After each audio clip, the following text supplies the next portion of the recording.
Salve, salve, rapaziada. Boa noite a todos. E para quem é do Catar, Massa ao rir. Boa noite a todos, né? Falei em árabe aqui, ó.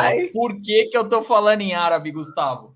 Hoje é um vídeo muito especial. É o nosso primeiro vídeo da nossa série de 32 episódios dos Copeiros.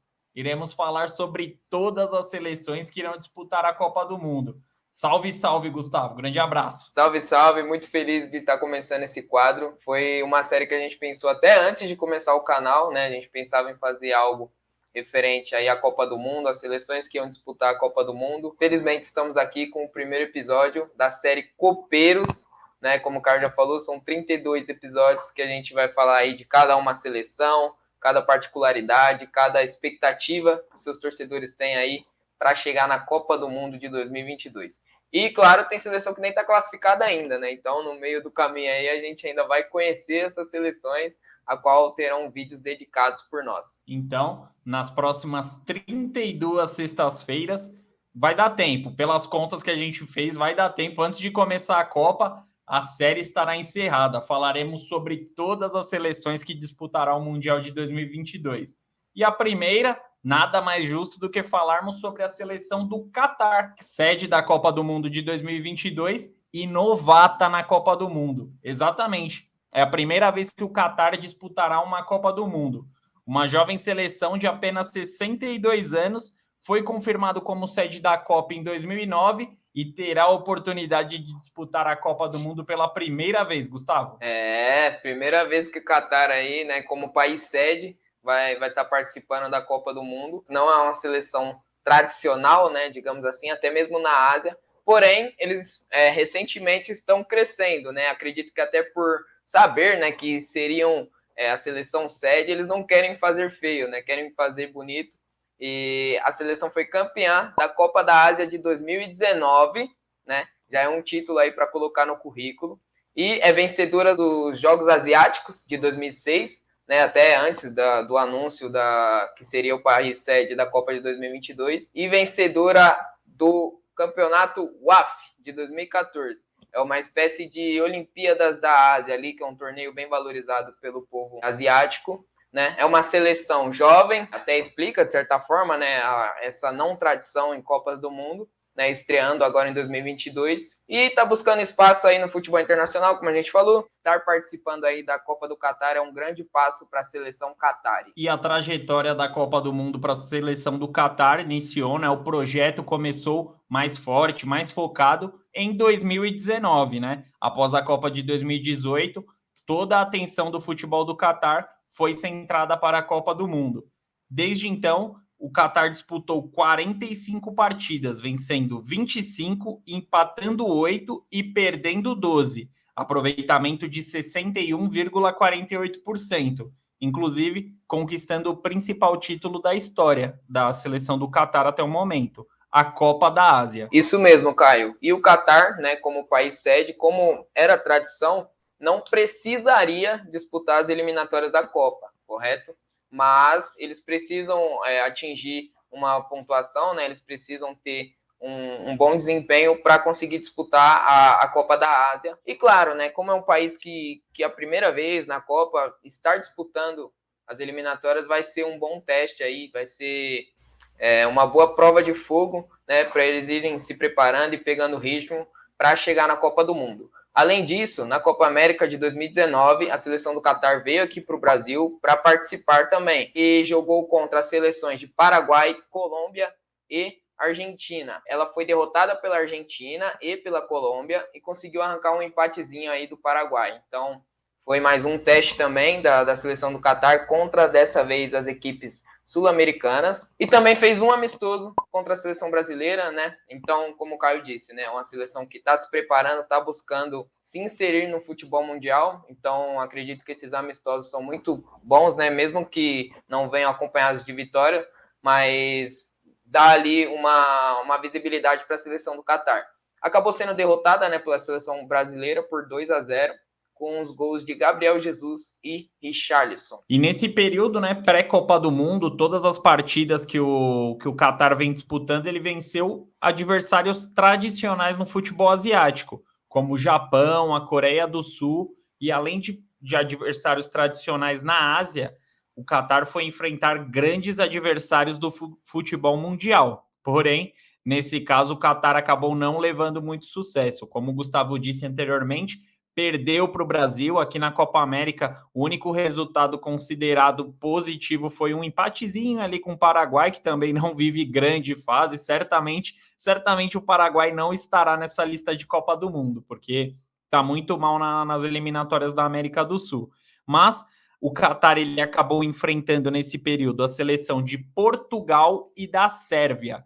Contra Portugal foram 2 partidas no período. Foi derrotada a primeira vez por 3-1 e o segundo por 3-0. A seleção da Sérvia, o Qatar tem péssimas lembranças. Afinal, foi goleado por 4-0. A equipe do Qatar ela é treinada pelo treinador espanhol Félix Sanches.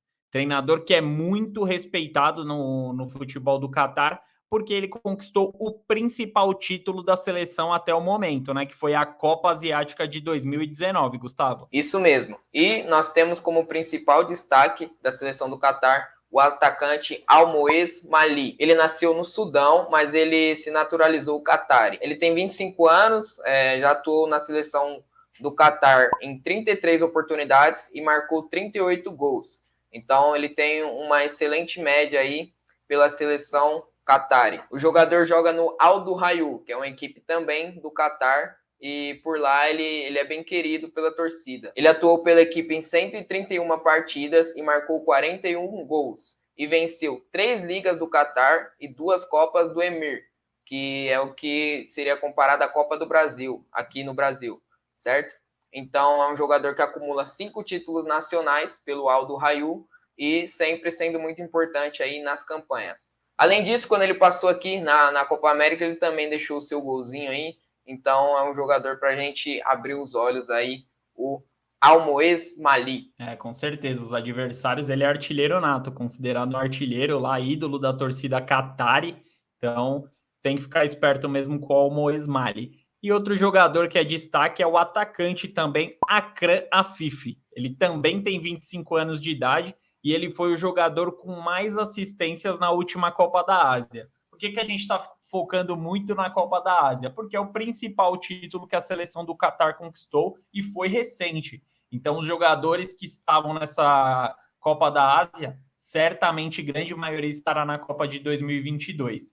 Então, são jogadores que se destacaram e os rivais deverão ficar de olho nesses jogadores do Qatar. Além de ter mais assistência, ser o principal garçom na Copa da Ásia, ele já teve passagens pelo futebol espanhol. Ele atuou no Vídea Real e no Sport Gijón. Atualmente, o atacante ele atua pelo Al Saad e ele é nascido no Qatar, né? Diferente do Almoez Mali, que ele é naturalizado qatari. O Akram Afifi, ele é qatari por nascimento, Gustavo. E a relação da seleção qatari com brasileiros, no geral, né, não é de hoje. Alguns brasileiros já passaram por lá, né, brasileiros naturalizados, obviamente, eu estou falando aqui. Um deles é o Rodrigo Tabata. É um meia que aqui no futebol brasileiro teve destaque, né, por Goiás e Santos. O meia experiente tem 41 anos. Ele está lá no Qatar desde 2010 e no momento joga pelo Al Saad. Pela seleção do Qatar, ele esteve nas convocações ali entre 2016 e 2017, né, na equipe que estava se preparando, né, se reorganizando aí para conseguir chegar forte. Então, ele pôde contribuir com a seleção. Atuou em 17 partidas entre eliminatórias e amistosas e marcou 2 gols. Apesar de ter 41 anos, é um jogador que ainda é querido por alguns qataris, né? Então ainda tem aqueles que têm aquela esperança, né, dele poder estar entre os convocados da Copa do Mundo, mas eu particularmente acho difícil um jogador de 41 anos conseguir aí estar na lista, né? E tem outro jogador também, esse é muito conhecido aqui no Brasil e principalmente pela torcida corintiana. O Emerson Sheik, né, campeão da Libertadores, campeão do mundo pelo Corinthians, grande ídolo do futebol brasileiro. ele também é naturalizado catari. Mas o Emerson Sheik, ele passou alguns anos atuando profissionalmente no futebol do Catar e pela seleção, ele teve apenas uma oportunidade de jogar pela seleção do Catar. Foi em 2008, faz tempo, hein? Fazem 14 anos já fazem 14 anos que o Sheik teve a oportunidade de jogar pela seleção do Catar. Foi na vitória de 2-0 contra o Iraque. Foi nas eliminatórias da Copa para a Copa de 2010. E o Emerson não marcou nenhum gol pela seleção e atuou apenas em uma partida, Gustavo. E é engraçado, né, que ele atuou nessa partida, essa convocação dele para a seleção do Catar foi antes mesmo dele tomar toda essa proporção que ele tem hoje, né, aqui no Brasil, né? Porque eu pelo menos lembro do Sheik de 2009 para frente, 2009, né? Ele estava no Flamengo, aí ganhou o brasileiro pelo Flamengo, ganhou o brasileiro pelo Fluminense em 2010, em 2011 pelo Corinthians, e aí ele virou o Emerson Sheik que a gente conhece hoje. Mas aí, ó, fica a informação. Antes mesmo disso, o Sheik já era jogador de seleção. Não era a seleção brasileira, mas era a seleção do Catar. Eu acredito que em 2008 ele não... Pouquíssimas pessoas deviam conhecer ele no Brasil. Eu, particularmente, eu não lembro dele em 2008. Eu lembro, coincidentemente, de 2009, um ano depois. Eu imagino que até por isso ele não tenha sido mais convocado, porque ele veio para o Brasil e acaba ficando muito distante. Lá eles não devem acompanhar o futebol brasileiro, assim como a gente não acompanha o futebol do Catar. Então, acho que por isso que ele acabou se afastando da seleção, porque, com todo respeito à seleção do Catar, eu acredito que o Emerson Sheik teria a bola para jogar por muitos anos pela seleção do país sede dessa Copa. É verdade, realmente, o que você falou faz total sentido, assim, porque, pô, se em 2008 que a gente não ouvia falar do Sheik, ele foi, por que ele não foi nos anos seguintes? Porque o Sheik jogou em alto nível aí mais uns 6 anos daí para frente. Comendo a bola aqui no Brasil. A última partida oficial do Catar foi no dia 29 de julho, né? Depois disso teve alguns amistosos que nós já mencionamos, né? Que foi contra, inclusive, né? Destacando aí a seleção de Portugal e Sérvia. O time titular foi escalado com 7 jogadores nascidos no Catar, um de Portugal, um argelino, um francês e um do Sudão, né? Então aí tem mais uma seleção aí que tem jogadores naturalizados em seu elenco, e o treinador também é espanhol. Outro fato curioso é que a seleção do Catar não tem nenhum, né, pelo menos desse time titular que entrou em campo na última partida oficial contra os Estados Unidos, né, onde o Catar perdeu, inclusive, não tem nenhum que atua fora do país, né? Todos os jogadores que foram escalados no time titular atuam no Catar. Então é um time que usa aí a sua liga como base na convocação e na sua equipe principal. Perfeito, Gustavo. E para quem gosta de tática, para quem se apega nesses detalhes, o Catar ele joga no 5-3-2. É uma seleção que, obviamente, até por falta de qualidade técnica, falta de história no futebol, falta de cultura mesmo no futebol, né? A seleção do Catar não é uma seleção culturalmente tradicional no futebol. Então ela preza mais pelo lado defensivo, joga com aquela linha de 5 trancada lá na defesa e vai buscar uma classificação, quem sabe, para as oitavas de final da Copa do Mundo dessa maneira, jogando fechadinho. E a seleção do Catar, ela tem o último ano para se preparar, a Copa é no meio de novembro, então o Catar ainda tem alguns meses para se preparar. E nesse mês de março, o Catar entra em campo contra a Bulgária, no dia 26 de março, às 3 horas da tarde. É um amistoso importante, uma seleção europeia, uma seleção que obviamente tem mais tradição que o Catar no futebol. O Catar ele vai jogar dia 26 de março contra a Bulgária e dia 29 contra a Eslovênia, não a do Big Brother. A Eslovênia, seleção da Europa. E também é uma seleção tradicional no futebol. Então, são 2 bons desafios para o treinador espanhol que treina a seleção do Catar se preparar e tentar criar mais casca para essa seleção. O que você acha, Gustavo? Catar tem alguma possibilidade de chegar nas oitavas ou só vai ter o gostinho de disputar a primeira Copa do Mundo? Vai depender do grupo, né? O sorteio do grupo não saiu ainda, né? Pelo menos no primeiro episódio aqui da série Copeiros, né? Ao longo dos episódios, obviamente, a gente vai ter, porque o sorteio é no dia 1º de abril, né? Não se esqueça, coloca aí na agenda. Sorteio da... E não é mentira. E não é mentira. Ei, piadinha boa, hein? Bom, vai depender muito do grupo, assim, o retrospecto do Catar contra as seleções de Copa é bem ruim, né? Seleções aí que vão jogar a Copa é bem ruim. É uma seleção modesta, assim. Eu acho que vai ser um papel muito semelhante ao da África do Sul na Copa de 2010, né? Vai ser mais um campeonato ali para dar visibilidade para o futebol da seleção Qatar, que vai estar crescendo, assim como a seleção da África do Sul em 2010, né? Vai ajudar muito o país nesse quesito esportivo. Não acho que tenha condições de ir muito longe na Copa do Mundo, não. Mas acho que num paredão entre Qatar e Eslovênia, o Qatar ficaria.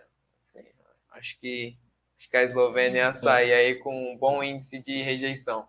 A Eslovênia tá sem moral mesmo no mundo ultimamente, né? No mundo do Big Brother, pelo menos, ela tá sem moral. Então é isso, eu também penso igual o Gustavo, acredito que quem esteja assistindo também pense igual a gente, nossos inscritos, quem é novo e tá chegando no canal, aproveitando a deixa para deixar o like também, se inscrever, compartilhar, ajuda a gente também, porque o conteúdo, a modéstia à parte, conteúdo é show de bola, conteúdo sobre todas as seleções da Copa, pô, não é em todo lugar que vocês vão achar. Então, espalhe a palavra do RSIT, porque a gente vai trazer muito conteúdo para vocês.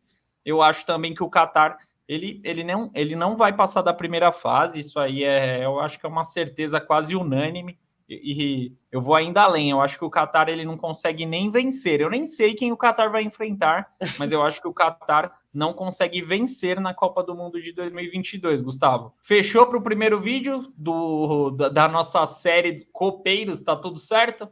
Fechou, perfeito, um vídeo excelente aí, vai vir muito mais por aí, tô curtindo muito fazer esse programa aqui, o primeiro de muitos, quer dizer, o primeiro de mais 32, 31 agora, que estarão por 31, exatamente. O primeiro fechou. E na próxima sexta-feira, ó, anota aí na agenda, toda sexta agora, Copeiros, a nossa série trazendo tudo sobre as seleções que disputarão a Copa do Mundo. E na próxima sexta-feira, tudo sobre a Espanha. Agora iremos falar de uma seleção que já foi campeã do mundo e tem muita tradição no futebol mundial. Então é isso, rapaziada. Grande abraço para vocês e até o próximo vídeo. Abraço, Gustavo. Falou!